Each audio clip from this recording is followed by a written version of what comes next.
નમસ્કાર, આપ સૌનું સ્વાગત છે. જો તમે ટીઈટી પરીક્ષાની તૈયારી કરી રહ્યા છો, પછી એ સેકન્ડરી હોય કે હાયર સેકન્ડરી, તો ગુજરાતી પદ્ધતિશાસ્ત્ર વિભાગ કેટલો અગત્યનો છે એ તો ખ્યાલ હશે જ. તો ચાલો, આજે આપણે આ વિષયને ઊંડાણપૂર્વક સમજીએ અને એમાં માસ્ટરી કેવી રીતે મેળવવી એના પર નજર કરીએ. દિસ બસ આ એક આંકડો યાદ રાખી લો.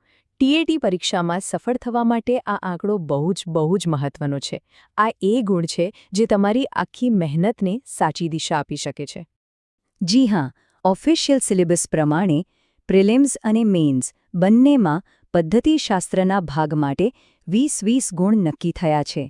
એટલે કે આ એક જ વિભાગ તમારી પસંદગીની શક્યતાઓને ઘણી હદ સુધી પ્રભાવિત કરી શકે છે.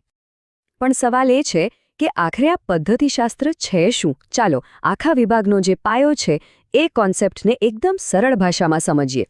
તો આપણો પહેલો વિભાગ છે ટેટ પરીક્ષા અને પદ્ધતિશાસ્ત્ર. આપણે શરૂઆત બિલકુલ બેઝિકથી કરીશું કે ટેટના સંદર્ભમાં પદ્ધતિશાસ્ત્રનો અસલી મતલબ શું થાય છે.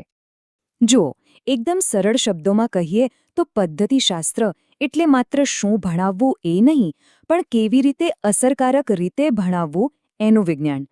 સમજો કે આ એક એવી ડિલિવરી સિસ્ટમ છે જે એ નક્કી કરે છે કે જ્ઞાન વિદ્યાર્થીના મગજ સુધી શ્રેષ્ઠ રીતે પહોંચે. બીજો વિભાગ છે શિક્ષણ પદ્ધતિના મુખ્ય પ્રકારો. હવે આપણને ખબર છે કે પદ્ધતિશાસ્ત્ર શું છે, તો ચાલો હવે એ જોઈએ કે શિક્ષણની મુખ્ય કઈ પદ્ધતિઓ છે જે આ વિષયનો પાયો રચે છે. શિક્ષણ પદ્ધતિઓને આપણે મુખ્યત્વે બે ભાગમાં વહેંચી શકીએ. પહેલી છે અધ્યાપક કેન્દ્રી, જેમાં શિક્ષક જ્ઞાનનું કેન્દ્ર છે, જેમ કે ક્લાસિક લેક્ચર મેથડ. અને બીજી છે અધ્યતા કેન્દ્રી, જેમાં વિદ્યાર્થી શીખવાની પ્રક્રિયામાં મુખ્ય ભૂમિકા ભજવે છે, જેમ કે કોઈ પ્રોજેક્ટ બનાવવો. આ બે સિવાય એક ત્રીજો અને વધુ રસપ્રદ અભિગમ પણ છે. આ છે મિશ્ર પદ્ધતિ. અહીં શિક્ષક એક ગાઈડ તરીકે કામ કરે છે અને વિદ્યાર્થીઓ સક્રિય રીતે ભાગ લે છે, જેમ કે પ્રશ્નોત્તરી પદ્ધતિ, જે આખા ક્લાસરૂમને જીવંત અને ઇન્ટરેક્ટિવ બનાવી દે છે. આપણો ત્રીજો વિભાગ છે ગુજરાતી શિક્ષણની વિશિષ્ટ પદ્ધતિઓ. ચાલો હવે આ બધા સિદ્ધાંતોને પ્રેક્ટિકલી જોઈએ અને સમજીએ કે આપણી ગુજરાતી ભાષા શીખવવા માટે કઈ ખાસ પદ્ધતિઓનો ઉપયોગ થાય છે.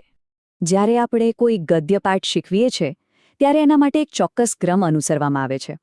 શરૂઆત વાંચનથી થાય છે, પછી અઘરા શબ્દોની સમજૂતી અપાય છે, ત્યાર પછી વિષય પર ચર્ચા થાય છે અને છેલ્લે નાટ્યકરણ દ્વારા એને એકદમ યાદગાર બનાવી દેવાય છે. હવે પદ્ય એટલે કે કવિતા શીખવવાની રીત ગદ્ય કરતાં થોડી અલગ છે. અહીં ભાર કવિતાના ભાવ, લય અને ઊંડા અર્થ પર હોય છે. એટલે જ ગાન, અનુવાદ, વિવેચન અને અભિનય જેવી પદ્ધતિઓ વપરાય છે. અહીં ફોકસ શબ્દોની પાછળ છપાયેલી લાગણીઓ પર હોય છે. અને વાત કરીએ વ્યાકરણની, તો એના માટે મુખ્યત્વે બે પદ્ધતિઓ છે, નિગમન અને આગમન. મજાની વાત એ છે કે બંને એકબીજાથી બિલકુલ વિરુદ્ધ દિશામાં કામ કરે છે. નિગમન પદ્ધતિમાં પહેલા નિયમ આવે અને પછી ઉદાહરણ, જ્યારે આગમન પદ્ધતિમાં પહેલા ઉદાહરણ આવે અને એના પરથી નિયમ તારવવામાં આવે છે. ચાલો હવે આવીએ સૌથી મહત્વના ભાગ પર. ચોથો વિભાગ છે પરીક્ષામાં પૂછાતા પ્રશ્નો. સિદ્ધાંતો તો આપણે સમજી લીધા, પણ ટેટ મીન્સ પરીક્ષામાં આ જ્ઞાનને કઈ રીતે માપવામાં આવે છે એ જાણવું ખૂબ જરૂરી છે. ટીએટ મેઇન્સનું ગુણ વિતરણ જોશો તો સ્પષ્ટ દેખાય છે કે મોટાભાગના માર્ક્સ લાંબા અને વર્ણનાત્મક પ્રશ્નોના છે. આનો સીધો અર્થ એ છે કે માત્ર માહિતી હોવી પૂરતી નથી, એને વ્યવસ્થિત રીતે કાગળ પર ઉતારવાની કળા પણ એટલી જ જરૂરી છે. દાખલા તરીકે આવો એક 8 ગુણનો પ્રશ્ન આવી શકે છે. આવા સવાલોના જવાબ માટે વિષયની ઊંડી સમજ તો જોઈએ જ, પણ સાથે સાથે તમારા વિચારોને સ્પષ્ટ અને મુદ્દાસર રજૂ કરવાની આવડત પણ હોવી જોઈએ. ટૂંકમાં કહીએ તો પરીક્ષામાં એ ચકાસવામાં આવે છે કે તમને મુખ્ય શિક્ષણ સિદ્ધાંતોની કેટલી સમજ છે. તમે ગદ્ય પદ્ય શીખવવા માટે કઈ પદ્ધતિ વાપરશો, શૈક્ષણિક સાધનોનો ઉપયોગ કેવી રીતે કરશો અને એક સારા શિક્ષકમાં કયા ગુણો હોવા જોઈએ. આ માત્ર થિયરી નથી, એનું પ્રેક્ટિકલ એપ્લિકેશન પણ છે. અને હવે છેલ્લો અને સૌથી અગત્યનો વિભાગ, ઉપયોગી અભ્યાસ સામગ્રી. આટલું બધું જાણ્યા પછી મનના સવાલ થાય કે આ બધી તૈયારી કરવી ક્યાંથી? તો ચાલો કેટલાક શ્રેષ્ઠ મટીરિયલ્સ પર નજર કરીએ. તૈયારીને મજબૂત કરવા માટે આ કેટલાક સ્ટાન્ડર્ડ પુસ્તકો છે. અક્ષર પ્રકાશન જેવા પુસ્તકો હોય કે પછી ગીજુભાઈ બધેકા જેવા લેખકો, આ પુસ્તકો તમને પદ્ધતિશાસ્ત્રની ઊંડાણપૂર્વકની સમજ આપવામાં ખૂબ મદદ કરશે. છેલ્લે એક વાત હંમેશા યાદ રાખવા જેવી છે. ટીએટી પરીક્ષા પાસ કરવી એ એક મહત્વનું પગથિયું છે, પણ એ મંઝિલ નથી.